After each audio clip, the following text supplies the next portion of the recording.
Good morning.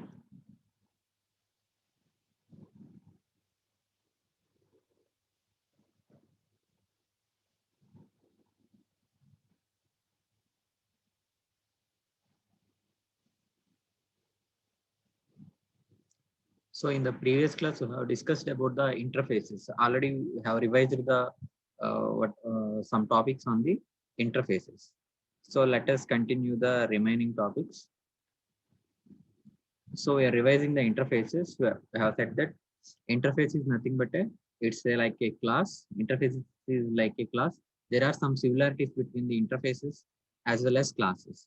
The syntax is similar to the class. So whereas in classes and interfaces is used as the non-primitive data types, we can use the interface name as well as the class name as non-primitive data types. So the interface consists of the either constant values or some abstract methods. The method which has no definition is called abstract method. The skeleton method is known as abstract method. So we have seen the declaration of an interface, and that is the declaration of an interface. To implement the interface, we need a class. We need the help of the class. So a class can implement an interface. So an interface cannot implement itself. That means the abstract method definition cannot be defined in the interface declaration. So if you want to define that abstract method, then we need the help of the class. So a class can implement the interface. That is the implementation of an interface. Next, multiple interfaces. So multiple interfaces. That means a class can implement multiple interfaces, but a class cannot inherit multiple inheritance. So we don't have the concept of multiple inheritance. That means class A extends B comma C. That is not possible in Java. Class A extends B comma C. That means a class A extending the properties from B as well as C. So that is multiple inheritance. So multiple inheritance is not possible in Java, but whereas in the interfaces we can have the multiple interfaces. So class A implements B comma C. That means interfaces can be implemented at a time by a class. So a class can implement any number of interfaces at a time. In a single statement, a class can implement any number of interfaces. Class A implements B comma C comma D comma any number of interfaces. But if you use the extends keyword, that means if you are using the inheritance concept, then there is not possible to use at a time. That is multiple inheritance is not possible. Whereas in the multiple inheritance is possible. Multiple interfaces are implemented at a time, but multiple inheritance is not possible in Java. Next, we have seen the nested interfaces also. So we have discussed the nested interfaces also. So nested interfaces is of the two types. That means an interface is a part of a class or an interface is a part of another interface. Interface within the interface. That is one type. The interface within the class. That is another type. So if you want to access the inner interface, then we have to access through the outer interface dot inner interface. That means A dot some interface name, B dot interface name, like that. Next, inheritance of interfaces. So inheritance of interfaces. How do you extend the properties from one inheritance to one interface to another interface? Same as normal inheritance, same as classes. Next, we have seen the default methods as well as static methods. So there is a provision in Java latest versions, that is, if you use the keywords default or static, you can have the definition, method definition in the interface declaration itself. Interface declaration itself. That is default methods and then static methods. So those methods are known as default methods and static methods. Other than this, we can call it as abstract methods. So abstract method, that means the method definition is not available in the interface declaration. Whereas when you use the keyword default or static, then you may have the method definition in the interface declaration. So that is the advanced feature in Java. Java 8, after Java version 8, these features are included. So next concept is we have left with the functional interfaces and annotations. Functional interfaces and then annotations. So let us discuss these things, annotations and functional interfaces. So generally interfaces are two types. First one is normal interfaces. First one normal interfaces. So that we have discussed now. Next one is functional interfaces. Functional interfaces. So functional interfaces are nothing but an interface which has only single method. An interface which has only single method, single abstract method is known as functional interface. 1 minute.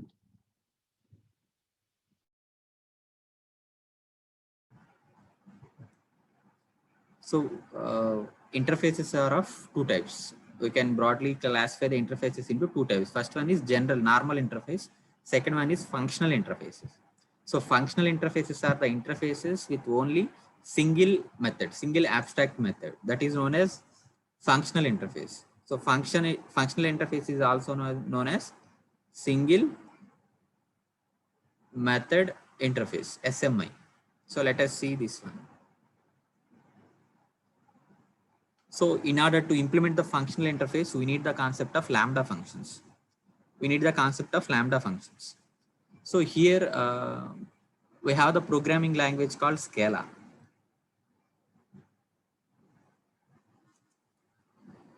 Scala. So Scala is a functional programming language. So we are say while discussing the Java concepts, we have said that after the Java version 8, some features are added into the Java. So we have said so many times this statement. So after the Java version 8, so many features are added into the Java library. That is, those features are inherited from the Scala programming language. So Scala is a functional programming language. It is a powerful programming language. So Java is not a functional programming language. Java is an object-oriented programming language. So if you want to include the functionality of functional programming to some extent, we can have some features from the Scala programming language. So this lambda operator is taken from the Scala programming language. So lambda functions and some latest features are taken from the Scala programming language. So in order to implement the functional interfaces, we need the help of the lambda functions. So let us see the lambda functions.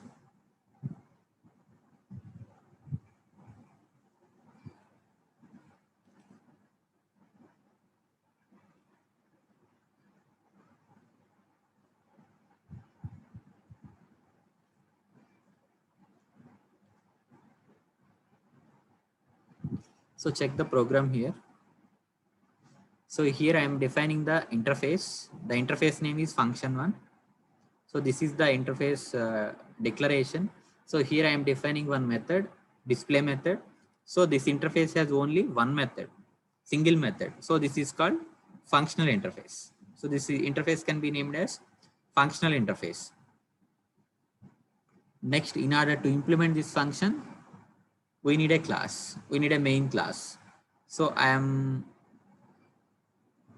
declaring the class lambda1. So the class name is lambda1. So this is the main class. So this is the main method, public static void main. So here I don't have the implements. So functional interfaces doesn't need the implements keyword. So before when you write the interface program, in order to implement an interface, we need the help of the class. That means we write the class as class lambda1 implements function1, implements function1, implement function1. So if it is a functional interface, so this is a functional interface. Why? Because it has only single method. It has only single method. So this is the functional interface. So when we are using the functional interface, we don't need the implements keyword. We don't need the implements keyword. Directly we can implement that one. Implement with the help of the lambda functions. With the help of the lambda function, we can implement that. So this is my main method. So here I am going to create one object f of type function1. So this is the interface name. I am creating an object of type in function1. F is equal to, in general, what we write is, for creation of object, we'll write the syntax like this: function1 f is equal to new operator and then function1 constructor. We can close this.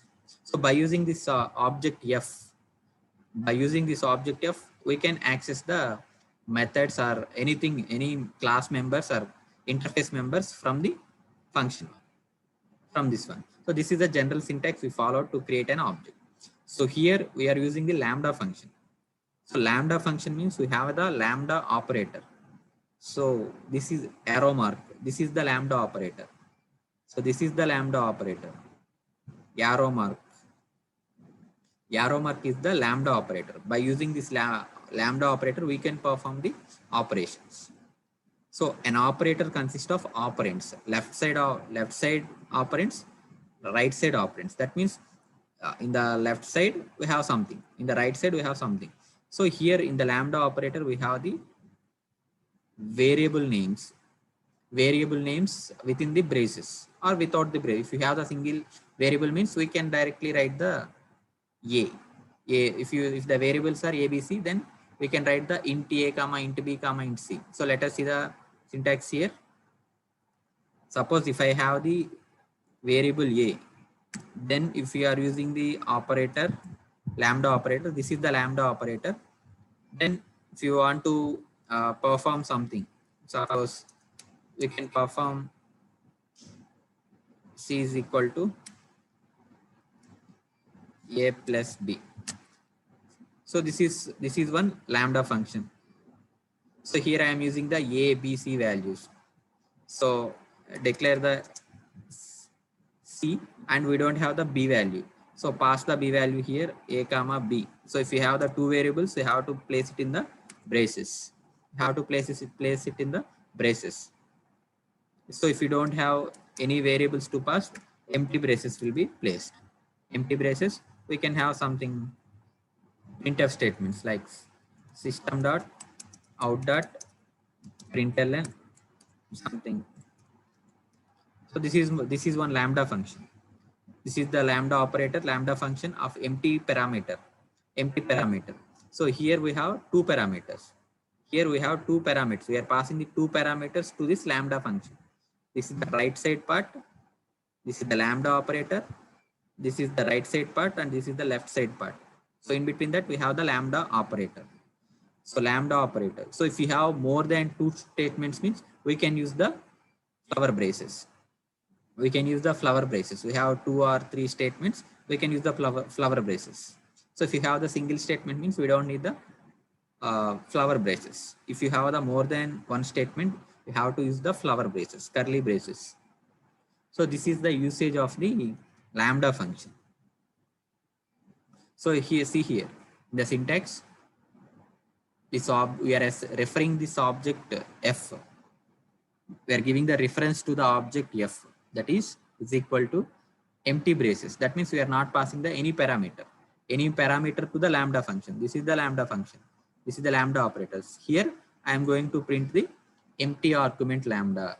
Something I am going to print empty argument lambda. And then I am calling my display method. I am invoking my display method, f.display. So f.display. So display method definition is not there in the program. See here, check here. So have you defined this method anywhere?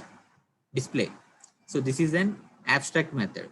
The method doesn't have any definition here. So is there any statement like this? Void display something method definition, some statements. Is there any method definition like this in the program? So there is no method definition here. The entire program, we don't have the method definition here. So this abstract method is defined with the help of the lambda function. This is the method. This is the method definition. So in a single statement, we can define the method. So for this method, So if you want to define this method means we need a help of the another class. We need the help of the another class, that is class lambda1 implements function1. So in that we can write the method definition. We can write the method definition, that is it increases the lines of code, LOC. So with the help of the lambda functions, we can directly define the method here. We can directly define the method here. So method definition is placed in the lambda function. So this is the importance of the lambda function. So with the help of the lambda functions, we can implement the functional interfaces. That means the interface which has the single abstract method is known as functional interface. So functional, if you have the single abstract methods means we can directly implement it by using the lambda functions. Without help of the class, we can directly implement it by using the lambda operator. So this is the importance of the lambda functions. So with the help of the lambda functions, we can implement the functional interfaces.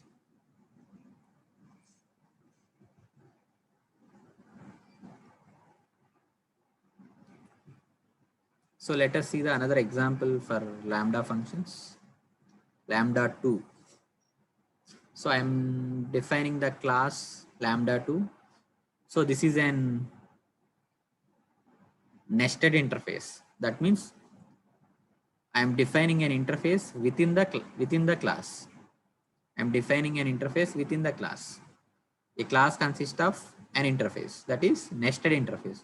So here I am defining the interface arithmetic. So I am defining the abstract method compute, which has the two parameters, two arguments a, b. So there is no definition here, method definition. So an interface consists of only single abstract method. So it can be treated as functional interface. We can call it as functional interface.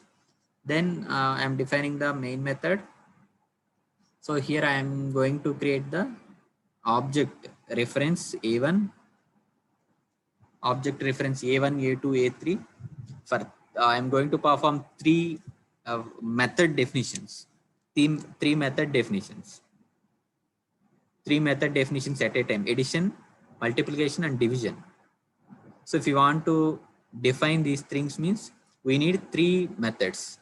Add one method, add one abstract method, subtract one abstract method, add, subtract, multiplication, another method. We need three method definitions.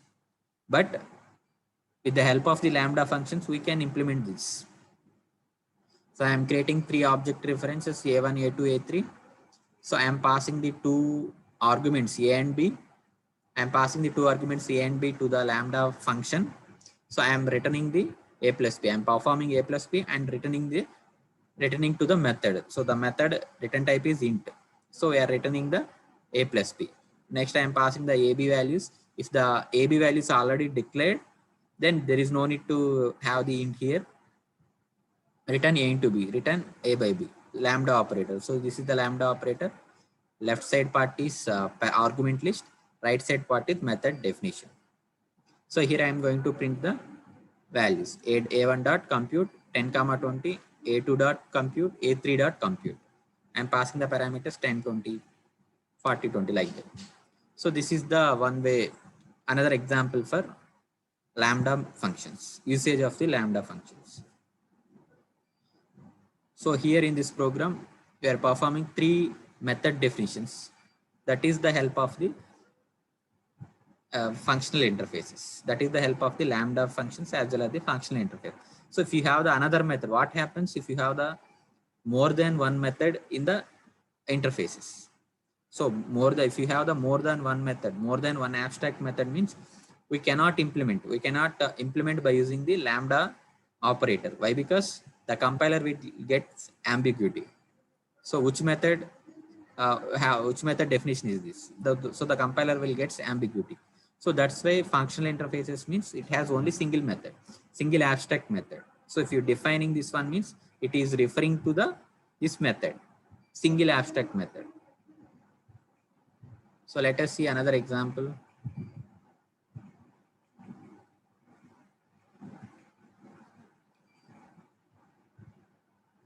So this is another example for lambda functions. So I am defining the class lambda3. So in that I am defining an interface arithmetic. In that I have the variable compute. I have the method, a single abstract method. So arithmetic is a functional interface. It has only single method. So this is my main method. So here I am creating three objects, A1, A2, and A3. So here I am passing the variable. Here I am passing the single variable A. Single variable A. That means there is no need to have the parenthesis. So if we have more than one parameter means those parameters are separated by comma, A comma B like that. If you have the single parameter means there is no need to have the braces. There is no need to have the braces like this. Then I am returning the 5 into A. So A value is already passed. So 5 into A is performed and returned to the method. Method return type is double.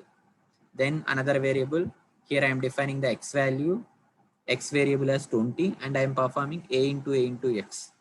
So here we have the two statements. That's why I have placed the braces. I have placed the braces. So after the brace, we have to have the semicolon. This is very, very important. After the brace, we have to have the semicolon. After completion of the brace, we have to give the semicolon. It means that end of this statement, end of this line. So if we have more than one line means we have to place those statements in between the curly braces, in between the block. So that is the usage of the lambda functions. So this is called the functional interfaces. So by default, we have the so many functional interfaces, user-defined functional interfaces as well as predefined functional interfaces. We have so many types. In the util package, we have the method called function. So we have the method called functions by using the Java import java.util.function dot asterisk. So we can have the so many methods, so many abstract methods, predefined methods available for the functional interfaces. So example for the functional interfaces are clonable, runnable. Like that, we have so many interfaces. In the threads, we have the runnable interfaces. So like that, we have so many interfaces available in Java. So most of the interfaces are functional interfaces. So this is all about the functional interfaces. So next concept is annotations. Annotations.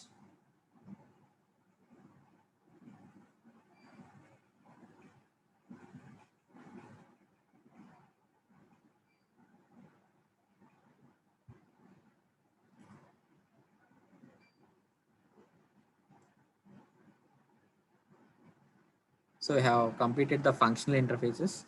So next concept is annotations. So what do you mean by annotations? So annotations are nothing but a commenting lines. Annotations are nothing but a comment lines. That means there are two types of commenting in Java. First one is user level commenting. Second one is compiler level commenting. So up to now we have seen the user level commenting. That means double slash. So if you want a single line to be comment, then we will use the double slash. So let us see in the program.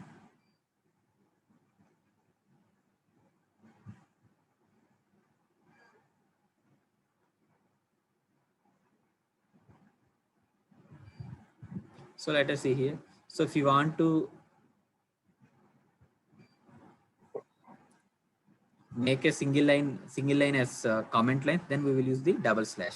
So this entire statement will be uh, treated as commenting. So this is the user level commenting. So the user understands this commenting. This is called user level commenting. So if you want to give the block of lines to be commented, then we can have the asterisk slash. So asterisk slash. So these in between these lines are commented. So if you want to give the multiple line commenting, then we will use the backslash star or asterisk star. So these two are the variations in the commenting, single line in commenting and multiple line commenting. So these two types of commenting can be treated as user level commenting. So these are the user level commenting. So there is another type of commenting, that is compiler level commenting. That means the compiler will understand that, so this is something, this is something. So here in the user level commenting, user can understand this. These lines are not included in the code. That is the meaning of the commenting. So these lines are not included in the execution. So the JVM cannot execute these lines. So these lines can be treated as comment lines. So likewise, annotations are used. Compiler time annotations. And a compiler level annotations. The compiler can understand these annotations. So the compiler can understand the annotations. That means the compiler can understand that. So this is the purpose of this one. So to the main advantages of these annotations are to reduce the errors, or to reduce the burden to the compiler, or to reduce the warnings. So we can use the annotations. So the burden on the compiler will reduce whenever you use the commenting lines. Whenever you use the commenting annotations, that means compiler time commenting, then the burden on the compiler will reduce. So suppose if you have the in the method overriding. So in the method overriding, so every time we will use the in threads, every time we will use the method run. So run is the method which is already defined in the threads package. Threads class, there is a method, already predefined method run. So we are overriding that run method. We are overriding that run method. That means the compiler has to know that this is the overridden method. That means there should be something. There should be some commenting for this one. That means already there is a method. I am overriding this one. So the user has to user has to tell the compiler that, so this method is a overridden method. That means there is a already method defined of the name run. So that detailing has to be given to the compiler. So that can be done through the annotations. So every annotation starts with the @ symbol. So every annotation starts with the @ symbol. So if you find any statement starts with the @, then it can be treated as annotation. So there are so many types of annotations in Java. We can use we have the predefined annotations as well as the user defined annotations. So predefined annotations are already defined in Java. You can use that annotations, or you can define your own annotations also. So that is also possible. So examples for the annotations are @ override, override. So if you place this line before that method run, void run, then the compiler will understand this is the overridden method. So likewise, we have so many annotations: @ override, @ runtime error. Like that, we have so many annotations, so many predefined annotations. So there are so many advantages as well as the restrictions in the annotations.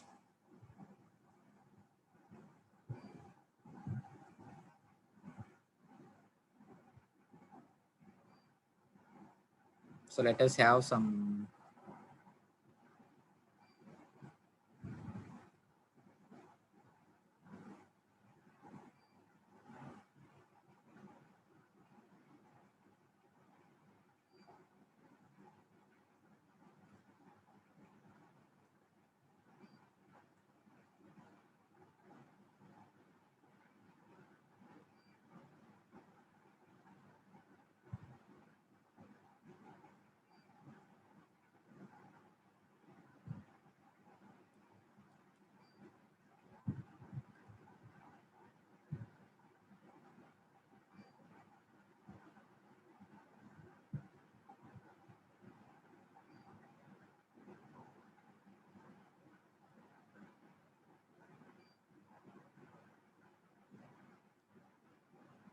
See the topics we have covered.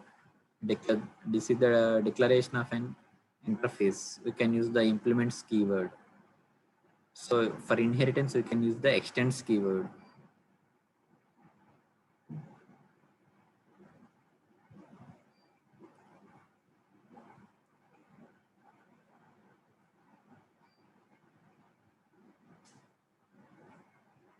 So multiple interfaces. So this is the concept of multiple interfaces. So at a time, two or uh, two or more interfaces can be implemented by a class. A class can implement more than one interface. That is called multiple interfaces. So whereas the inheritance is not possible. That means class A extends C, D. That is not possible. Only interfaces has this property.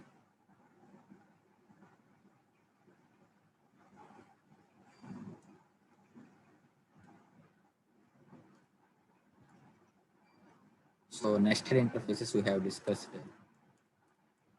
Default methods, static methods, functional interfaces. So these functional interfaces are named as single abstract methods, SAM.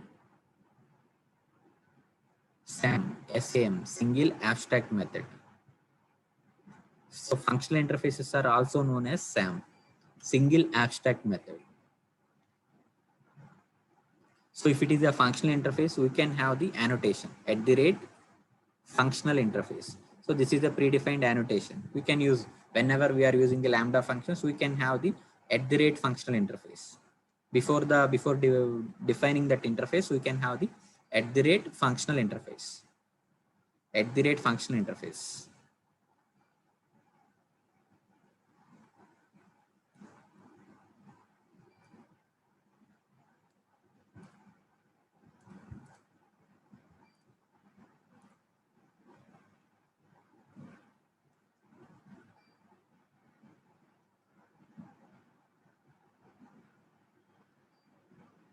Annotations. So the best example is @ override. So the annotation, so predefined annotations are placed in this package, Java.language package. The language package we have the class called annotations. So in this class there are so many predefined annotations available. So we can use the whatever the annotations you need, we can have these annotations like @ override, @ functional interface. Like that, we have so many annotations defined in the language package. So annotations are defined in the language package.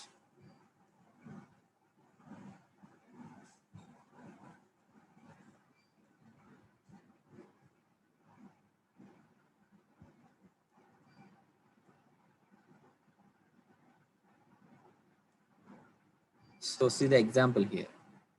So @ override. So already we have the display method in the XX class.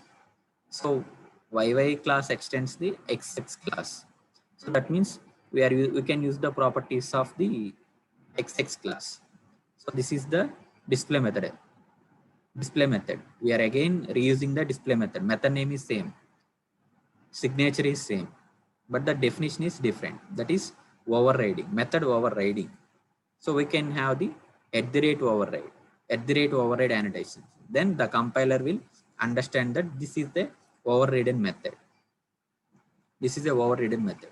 So that is the advantages of override, @ override.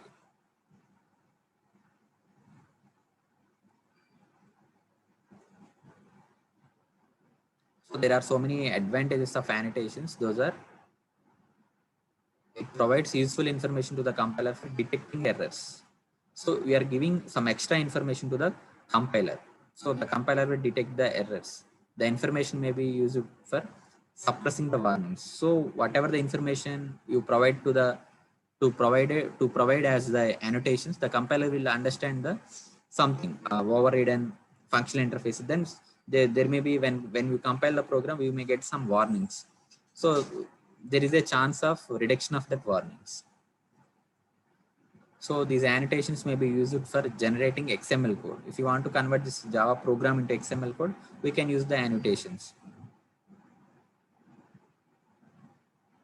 So annotation may be retained by another annotation for processing at runtime. So that means there is a retention policy. So annotation retention policy, that means validation. So annotation validation, up to what time the annotation will be valid. That means up to the entire program, the annotation is valid, or up to that block of the statements, or up to that class. So there is a some retention policy in the annotations. So we can use the retention policy, entire the program or some lines of code like that. We have the retention policy. We can use that retention policy.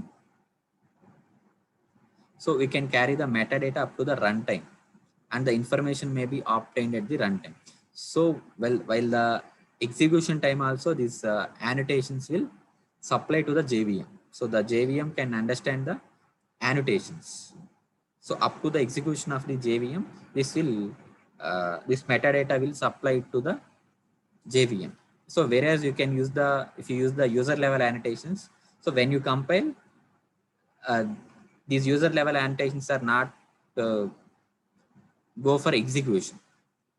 Excluding these annotations, the entire program is converted into the binary code. So if you use the annotation means, then along with the annotations, the binary code will be generated. That means that is applied to the JVM. That binary class file is applied to the JVM for the execution.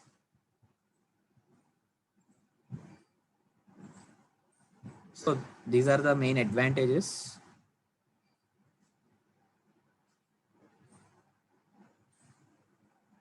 So we can define our own annotations by using the @ while defining an interface. @ interface by annotation. So while defining your user defined annotation, so the annotations can be implemented by using with the help of the interfaces. With the help of the interfaces. Same definition. Interface definition only. Interface is a keyword space interface name. So in this we have the interface definition. So before that we can place the @ symbol. That means it is a annotation, user defined annotation, user defined annotation. So if you exclude the @ means we can treat it as a normal interface. So if you use the @ means, so this is a annotation interface, annotation, user defined annotation.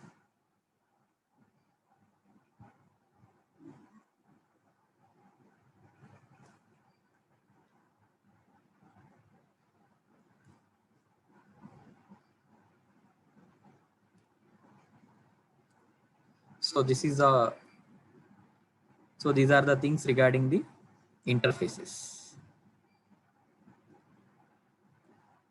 So these are the things regarding the interfaces. So we have completed the interfaces. We have revised the main topics in the interfaces.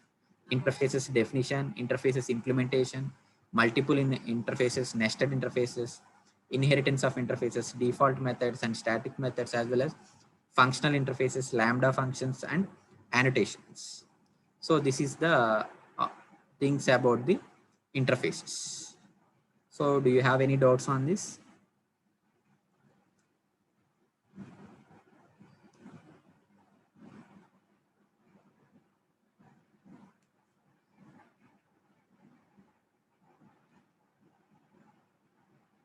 So, okay. Thank you. We will continue the remaining topics in the coming sessions.